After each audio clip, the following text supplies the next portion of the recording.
Bien. Aujourd'hui, en fait, j'ai lu une nouvelle qui m'a tellement bouleversée. Donc, je voulais la partager avec vous, quoi, parce que ça fait du bien de discuter avec des amis. Vous êtes mes amis et je vous aime très bien. C'est vrai qu'on ne se connaît pas, mais si vous me suivez, c'est parce qu'on a quelque chose en commun. Donc, ce matin, j'ai lu que le créateur de McAfee, le logiciel de sécurité, un de mes logiciels de sécurité préférés, donc John McAfee, s'est suicidé. Et vous savez, c'est un homme très très riche. Et en crypto-monnaie, il se faisait minimum, je crois, 2000 $ par jour, quelque chose comme ça, sans compter ses autres, voilà, ses autres petits business à côté.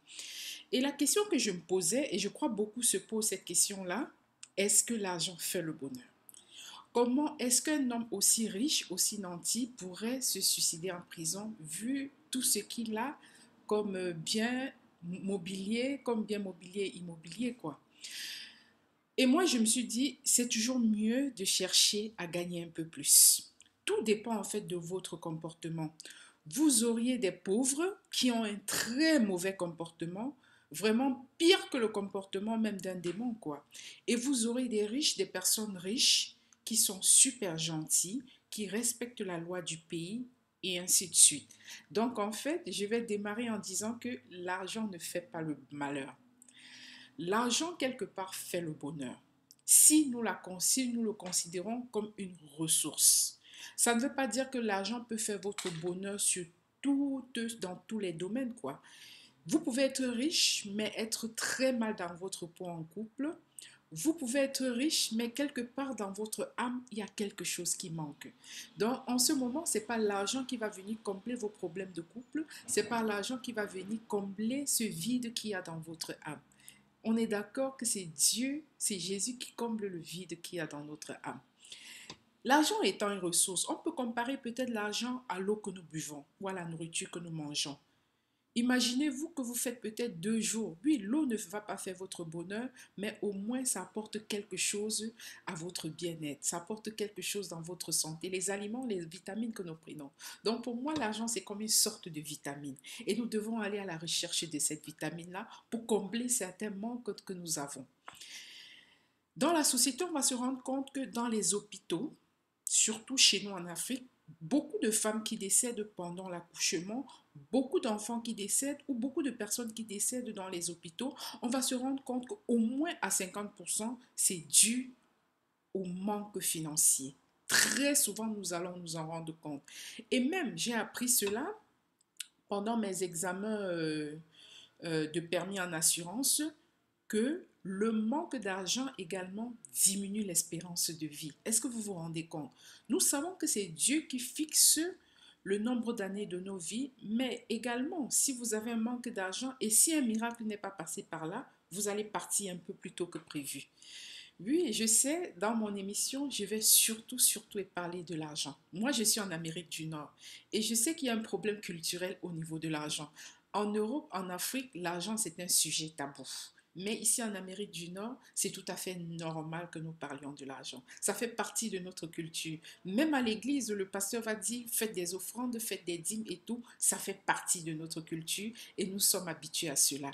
Et je me suis rendu compte également que lorsqu'on est avec des membres de notre société, si vous parlez de votre salaire, nous en Amérique du Nord, ou si tu montres comment ton nouvel appartement est joli, comment tu vas acquérir une nouvelle maison, les gens vont se dire, ah, elle veut se la péter, qu'est-ce qu'elle veut nous montrer, et ainsi de suite. C'est notre culture en Amérique du Nord. C'est pas qu'on veut se la péter, c'est notre manière de vivre. Je comprends qu'en Europe, ils ont vécu, vous savez, dans le temps avec les seigneurs, les grands vivaient grâce à ce que le bas peuple faisait. Donc c'est en fait le bas peuple qui payait pour leur bien-être. C'est de là en fait que vient ce problème de sujet tabou.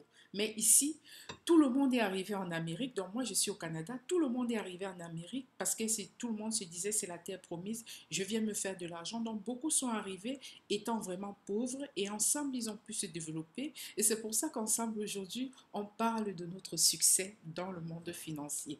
Donc ici, pour vous dire que nous allons beaucoup parler de finances, nous allons parler de comment multiplier ses revenus et nous allons parler de notre bien-être lorsqu'on arrive à multiplier ses revenus. Mais comme je le disais tantôt, l'argent, en fait, c'est une ressource. C'est nécessaire, mais ce n'est pas indispensable. Ce qui est indispensable, c'est que sans ça, vous allez mourir. Le nécessaire, c'est que ça vient apporter un plus à ce que vous avez déjà.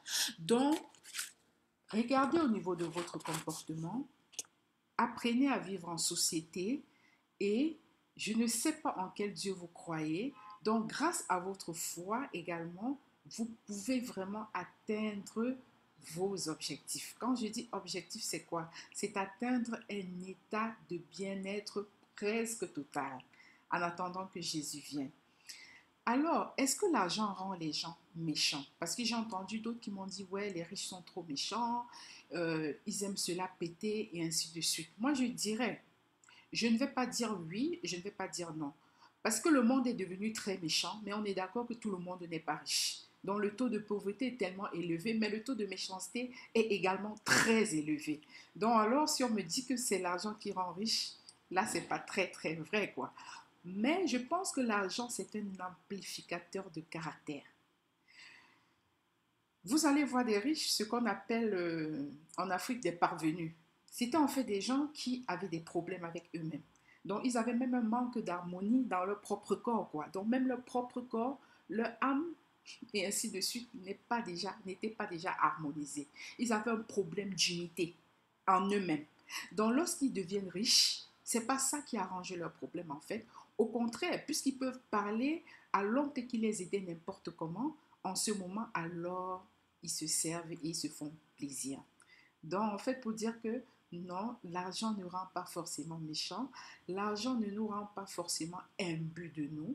Donc, si vous rencontrez un riche qui est imbu de lui, ça veut dire que quelque part, quelque chose n'allait vraiment pas.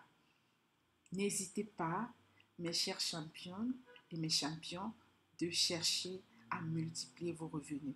Arrêtons de dépendre des gouvernements. Est-ce que vous préférez dépendre d'un gouvernement que d'aller vous-même chercher et multiplier vos revenus? C'est ça, en fait, qui rend vraiment malheureux. Lorsque vous devez toujours tendre la main au gouvernement, parce qu'il y a des gens ici qui, toutes les 2 semaines, doivent aller s'aligner à Emploi Québec ou à un truc d'emploi pour essayer d'avoir, je ne sais pas, quelques 600 voire 1000 dollars. Moi, je trouve que c'est très, très malheureux. Ou bien, est-ce que vous trouvez que ce soit normal que vous appeliez toujours une cousine? Ah, s'il te plaît, est-ce que tu peux m'envoyer 10 000 parce que voilà ci, parce que voilà ça. Moi, je pense que c'est exactement ça qui rend malheureux. Parce que moi, je ne sais pas, même depuis le pays, je n'avais pas l'habitude d'appeler les gens pour qu'ils m'en de l'argent.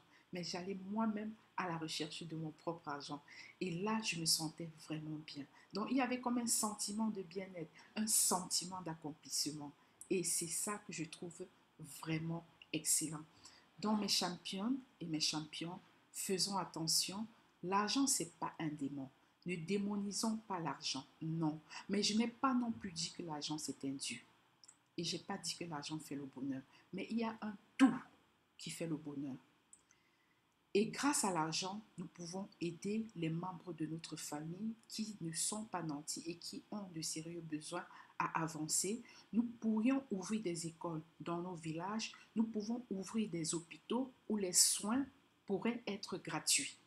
On peut aider nos parents, on peut aider l'œuvre de Dieu à avancer. Parce que certes, l'évangile est gratuit, mais tout ce qui tourne autour de l'évangile, c'est pas gratuit. Lorsqu'on va dans les villages, on distribue les Bibles et ainsi de suite. C'est pas gratuit. On a besoin d'argent. Et grâce à cet argent-là, on peut faire énormément de choses. Grâce à l'argent, vous pourriez faire des œuvres caritatives. Vous pourriez faire avancer peut-être une communauté ou, je ne sais pas, un groupe de femmes peut-être qui luttent contre la violence dans le monde et ainsi de suite. Pour tout cela, nous avons besoin d'argent. Et grâce à cet argent, on peut rendre des personnes quand même assez heureuses. On peut aider des orphelins avec. On a des orphelinats où les gens ne font que demander la quête pour s'occuper des enfants. Alors, si on avait des revenus en plus, est-ce qu'on n'aiderait pas ces orphelinats-là à mener ces enfants à avoir une très bonne éducation, à avoir vraiment, à pouvoir bien manger et avoir de très bons soins hospitaliers? Donc, ceci pour nous dire que quoi? L'argent ne fait pas le malheur. C'est une bonne ressource comme la nourriture.